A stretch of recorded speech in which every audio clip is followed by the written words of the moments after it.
The content of this show is for educational and informational purposes only and is a generalization of common DIY projects. Each home project may encounter unforeseen issues with specific circumstances that may not be covered in discussion on this program. This program makes no representations as to the completeness of the information and expressly disclaims any implied warranties as to the fitness of the information to any particular purpose. Before starting any projects, it's recommended the homeowner research the skills and proper materials necessary, as well as any and all local requirements for permits. If there is any doubt, it is advised a licensed contractor be consulted prior to commencing your particular project.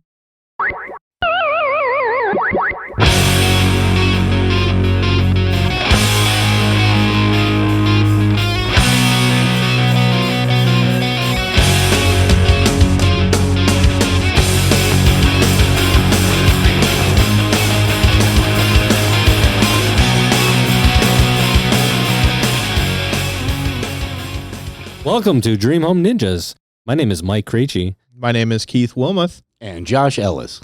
Mike, I'm a licensed plumber, also certified in HVAC. I am a licensed plumber, and I have been doing this for 13 years. I don't have HVAC experience, but I'm just a licensed plumber. Nice. And I'm Josh, and I've got a lot of YouTube experience.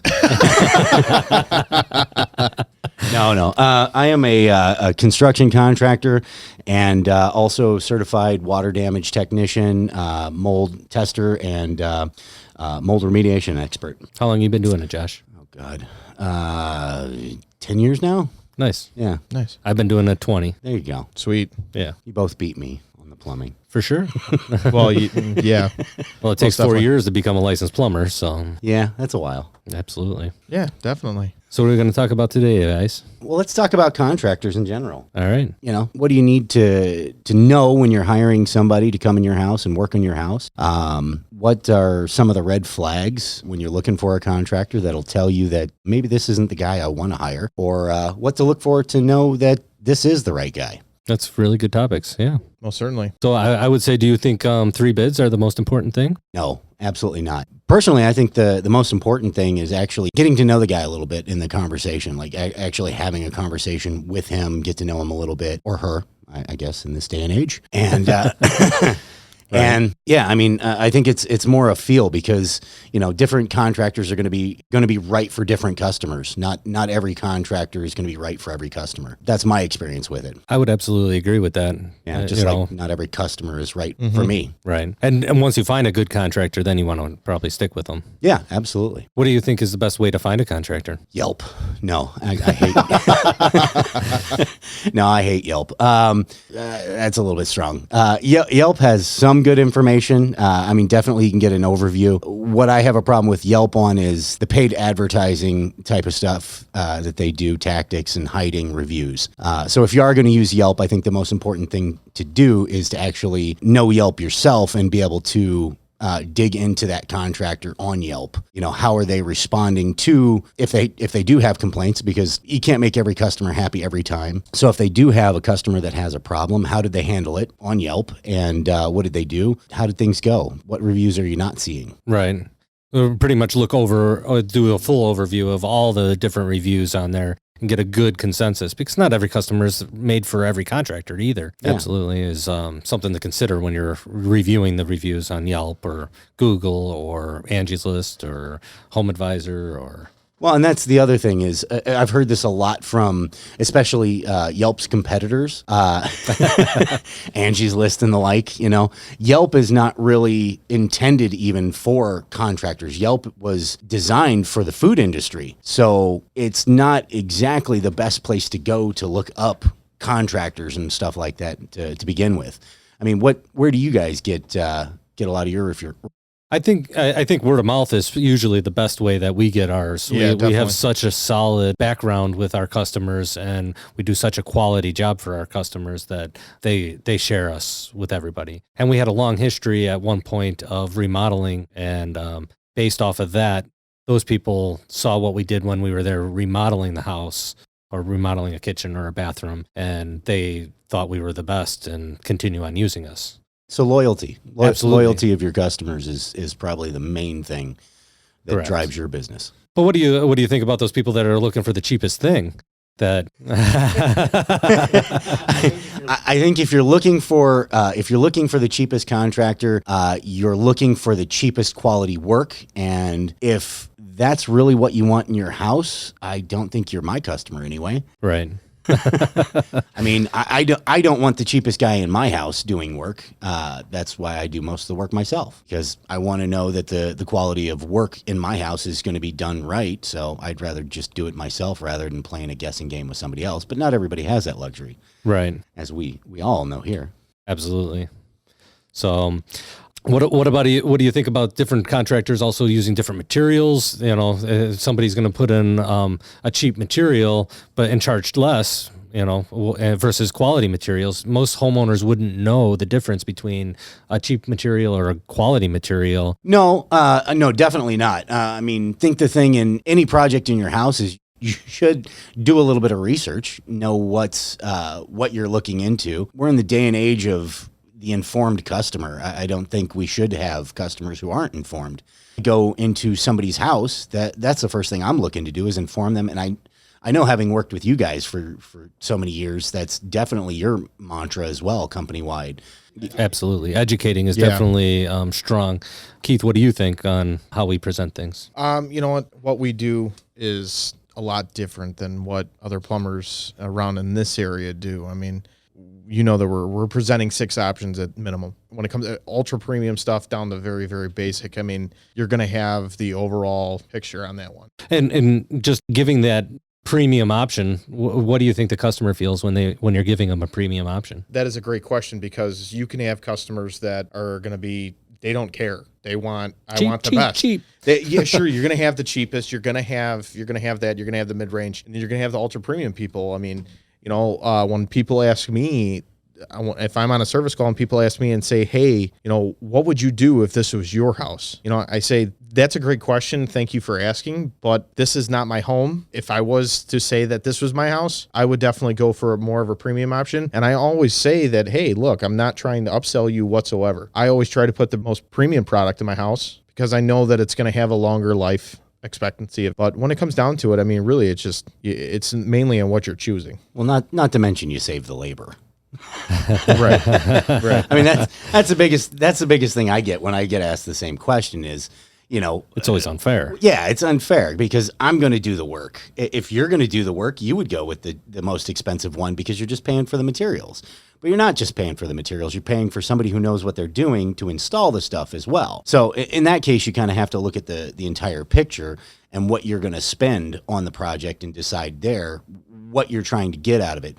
The analogy I always use with customers is Dyson, you know, the vacuum. What you're trying to get out of the vacuum is the big question. If you want a vacuum that's just going to do a good enough job, you can get a vacuum for $30 every day of the week. You're not going to get a Dyson. Those things sell off the shelves all the time because there is a need for them. Dyson sell off the shelves too, and they're $500-$600. Why would you spend $500-$600? Or even more, actually. Yeah. I know yeah. Dysons are pretty pricey. Yeah, but why would you spend $500-$600 on a vacuum when you could spend $30? Because you don't want something that's going to crap out on you, you know, within 6 months. Or a year. Yeah. Or a year. Yeah. I went through vacuums every year pretty much for a long time until I bought a Dyson, and I love my Dyson. Yeah. And it depends on the investment. Maybe it's worth it for you to, over 10 years, to spend, you know, $30 every year instead of buying a Dyson. Or maybe you want the Dyson and that the extra things matter to you. Right. But what about if your budget's low? I think that's the key thing that Keith kind of brought up with the options. I would never hire a contractor who doesn't offer options. If you're talking to a contractor and they're giving you, I fix, you pay. I fix, you pay. Right. If that's the only thing they're saying to you, I think you got a wrong contractor because there's 100 ways to fix any problem. There always is going to be. And it's a question of, do they care enough about you as the customer to let you know that there are more options than just the one? You know, though that guy could be picking out the premium option for you. He could be picking out the cheapest option for you, but he's picking it out for you. You're not getting the option. So Right. I think that's It's a take it or leave it kind of situation at that point. Well, this is what we provide. Exactly. I fix, you pay. Right. Absolutely. I fix, you pay. In most sales, what is the biggest thing that most people look at a salesperson when they first walk in? Their shoes. Shoes, yeah. No, Really? That's big. Yeah. Really? Shoes? Yeah. For contractors too? That is the first thing that people look at. Yeah, for anybody. Yeah. So if your shoes are all nasty, we always put booties on when we go in a house, and that also shows a good sign of a good quality contractor. They actually care about you. They're wearing their booties. They're going to put runners down. They're going to put rugs down. They're going to put plastic up. They're going to care about the people there. You think the neighbor or the guy that is doing it the cheapest is going to care about any of that? No, not at all. Actually, I like Keith. I ran into you on this one. We were at a customer's house, and customer kept telling you, no, you don't need to put on the booties.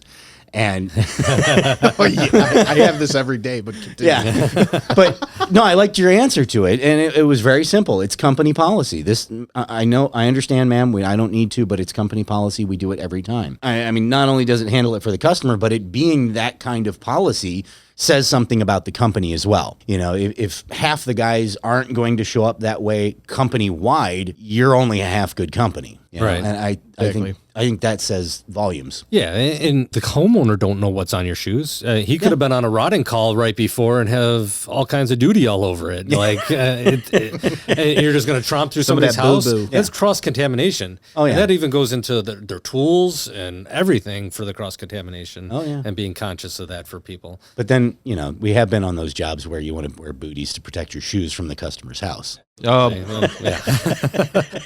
So with all the DIY shows that are out there, and do you run into time frames and the point that somebody should God. reach out to a contractor that they're trying to do it? Like, you know, This question to me is like when you're in the dentist's office and he's hits your teeth for the first time with the drill.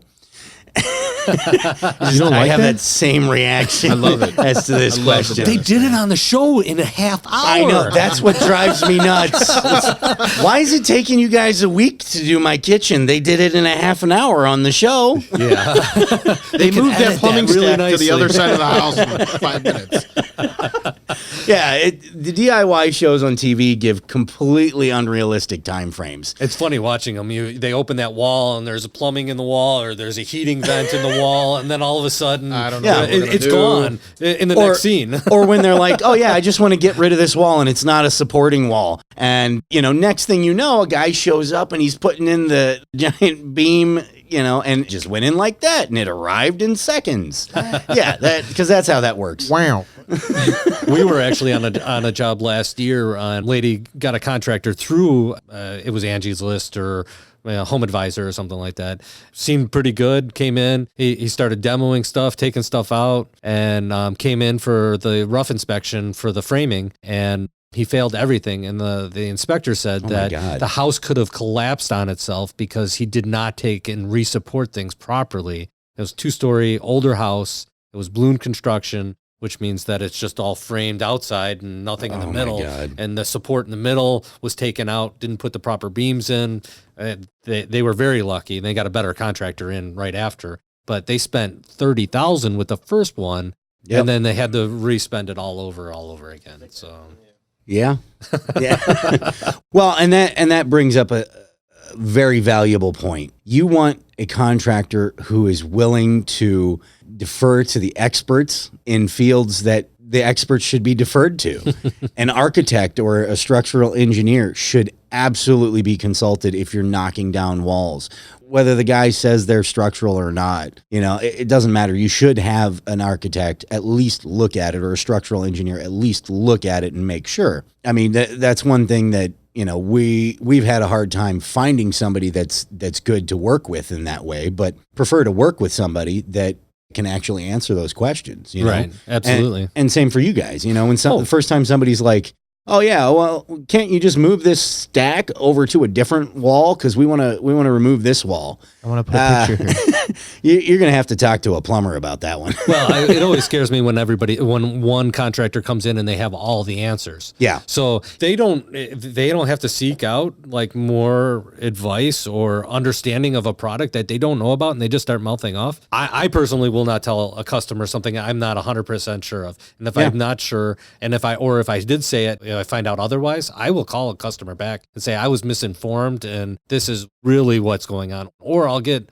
the specialized person in that will like make sure that we have the right answer. And I think that's a key thing. And I mean, I can say this from absolute experience.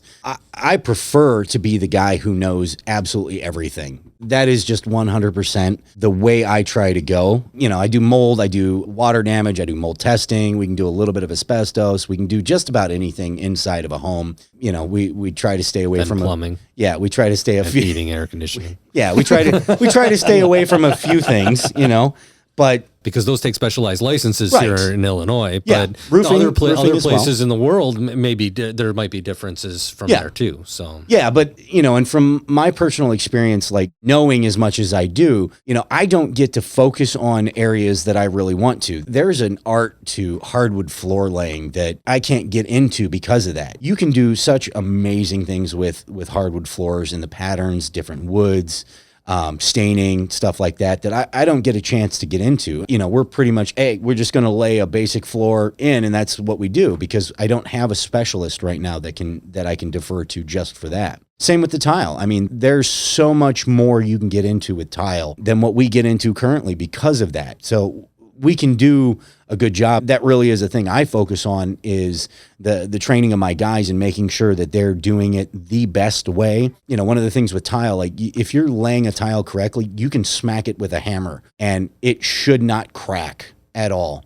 You'll take a chip out of it, but it won't crack. And that's all the backing of the tile if it's laid correctly. If you don't lay it correctly, it can crack when you're walking on it within a year or two. But yeah, I've tapped on tiles and you can hear like, hey, it's hollow. Yep. Oh, that one's solid. Oh, this one's hollow. yeah, you know, that's just not knowing what you're doing. And I mean, I've run into guys that, I've been doing this for 40 years. I know what I'm doing. Well, you've been doing it wrong for 40 years, man. But I get into the technical aspect and the expertise in that way. You know, I don't have the chance to get into the artistic side of it.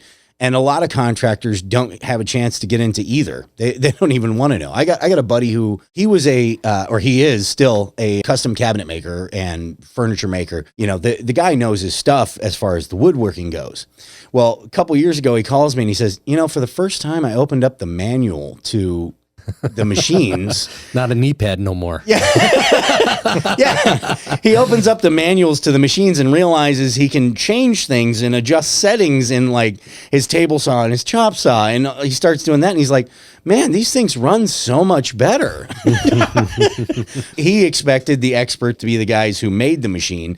You know, he didn't expect that he needed to know more about it. Do you think somebody pulling out a manual and actually looking at the manual while at the customer's house is a bad thing or a good thing? Because I've had customers that were upset that I was looking at a manual. Like, you're the expert. Why are you looking at the manual? Oh, God, no. Every floor we do, if you have a contractor who isn't pulling out that, because for me in my field, you know, we deal with like the hardwood floors, you know, those will always have them, shower doors, different fixtures, stuff like that. Every one of them is different. I don't want somebody who's guessing. I want somebody who's willing to look at the instructions. You don't want the taxi driver who ain't willing to ask for directions if he doesn't know where he's going. Whoops, that's a little too short. Sorry, Well, we're in Cleveland. You wanted to go to Cleveland, right? No. I said Cicero. You know, for you guys, I hope to God you're not pulling out the plumbing code book while you're like putting in copper. That would be bad. But if you're installing a fixture, yeah, you absolutely should If be you're putting in pulling a out. bathroom, if you're doing a bathroom or you're modifying some water lines, absolutely. You want to make sure that you're delivering the right amount of water. Yes, Well- you do have general rules of thumb in the industry, but if you want to make sure it's absolutely right, that book is for reference. That is there you why go. it's there. It's a Yeah, I reference mean, book. See, to- thank you for slapping me in the face with that. Yeah, I'm totally wrong. Yeah. So even then you should want a guy to do that. Yeah, there's nothing wrong with it. Seeking expert knowledge is whether you're calling somebody that's in that field, a rep, something like that, or looking at the manual, calling the manufacturer. All of those. I'm a big fan of calling technical support. Yeah. I can work on everything, but the tech support guys, if the contractor's on the phone talking to a tech support, that means that they're finding out all the idiosyncrasies of that piece of equipment that most people will never deal with, and they deal with it all the time, every day. Oh yeah. Well, what was that? You remember her? Me and Mike, we had a person that we associate with wanted to get an estimate from me for some drywall in a building. You know, she gave me the specs for the building, and I was looking at it, and I'm like, this doesn't make sense. This is, they're talking 1/2-inch drywall all through the entire first floor. Normally, when you've got a commercial unit downstairs, they'll typically go with 5/8. So I called up the city. First thing I'm asking is like, hey, does this seem right to you? And first thing he said was, no, that you can't do that. It has to be 5/8. I said, now there is one alteration. They have double 5/8-inch drywall on the ceiling on the first floor. He said, oh, well, if you're doing that, then yeah, you're fine. That's a 1 hour fire rating. Yeah, right. Right. But the point was, I actually called up and asked because it didn't seem like something normal to me. Our bid was a little bit more, we think a little bit more of ourselves, and we go a little bit extra along those lines of actually calling the city to find those kind of things out. Well, so she went with somebody who was a little bit cheaper, and then she's texting me, asking me for help because they drywalled off a doorway. You don't need that door. Yeah. So they completely closed it up with drywall, and it's supposed to be a pocket door in there. How do you install a pocket door? Because I'm going to have my husband do that now. First off, you go buy a pocket door, and there's instructions in the package for how to install. I fix, you pay. or it'll cost you the difference in that contract. So when you're dealing with the contractor and then you go back, deliver the estimate, you explain the estimate, go over the whole scope of work, all the different options in the whole scope of work that you're dealing with them, then what's next? After you do the presentation with them? Yeah. If they're ready to pick one and they're ready to go. If they're ready to go, have them sign the contract. I don't think you ever I think that's want a bad word for most people. The contract. That scares no. people. No. Contracts are for everybody's benefit. The thing is that the customer needs to understand it's for their protection. Illinois and Wisconsin are two very different states. And Illinois believes that every contractor is absolutely horrible and out to screw over every single customer all the time. And the laws in Illinois are designed that way. Wisconsin is a little bit different and believes that contractors might not always be bad. So in Wisconsin, they actually have a law in place that any contractor can enact so long as they do the right things during the contract signing process, where if you have a problem as a consumer, you can't just go straight to court. You have to actually go to the contractor and try to work it out with the contractor. Wow. Yeah. And you have to give them the opportunity to correct their mistake. Where in Illinois, you can just go, no, I'm suing you. That's the end of the story. So don't get me wrong. I've worked in both. I do prefer that law for people that actually like, hey, I have a problem with this. Could you fix it? Yeah. That will show what kind of quality contractor you have. If the contractor just disappears and don't answer your call, then absolutely. Oh, yeah. But you have customers who do the exact same thing. The customer never calls you back until you hear from them like 3 years later from a friend. And this estimate, can you look at it? Is it still No. These numbers still work? No. Or you get that work done. Or you get the call from a friend of yours. Hey, this customer was just complaining about you like crazy and the work you did. Well, they never let me know any of that. That any of that was a problem. And then, you call that customer up. No, I already hired a different contractor to fix it all. Wait, so you paid somebody else to fix my work without even telling me that something was wrong? That's the one that drives me nuts because it's the same thing as a contractor who never calls you back. Everybody makes mistakes. Yeah. And it depends on how you fix those mistakes. Yep. And that's how you know the contractor is quality or not, is how they're fixing it. Yeah, but customer you service. also have people writing contracts, giving people thousands and thousands of dollars, and then they disappear on them. Oh, yeah. I've heard so many stories from customers. Never ever pay a full contract up front. Yeah. If it's not done in installments, where a good chunk of it, we break up our contracts into one of two ways. It's either, depending on the size of the contract, what kind of contract it is. If half of the job is materials, like we have a kitchen job right now where half of the job is materials. So we do half up front and then half upon completion. Normally, we'll break a big job up like that one into thirds because normally it's about a third that's materials.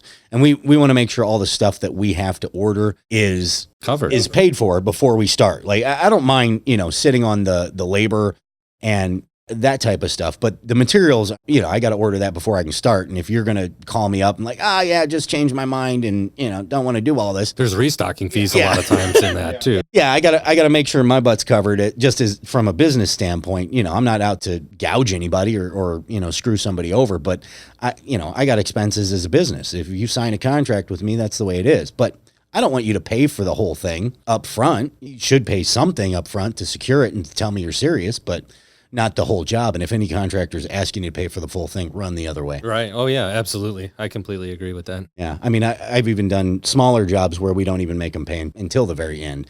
That one I'm always a little leery on, but We're typically 50% down, 50% when you're completely happy at the end. Yeah. That's what I usually will say to my customers. If they're a little leery, if they've been screwed by another contractor, I will adjust from that, but mainly want to focus on trying to get that 50% because you're saving days, you're holding time, you're ordering materials, all that stuff all plays a factor. And if you just disappear and you are expecting it and you have all the materials there. Yeah. Keith, you screwed over a few customers, right? No. Why would I do that? I don't ever want to do that. No, That's just bad juju. It's your reputation, you know? It's not worth it. That's what it's all about. All right. Stay tuned for More good data. good information. Good Yes. info. We're going to be talking more about remodeling houses, plumbing, all that kind of stuff. Hopefully you learned something this time. I Can know you I teach me how did. to lay hardwood floors? I'm going to. All right. This I'll, weekend. I'll teach you how to lay the wood. All right, good. All right. That's a wrap.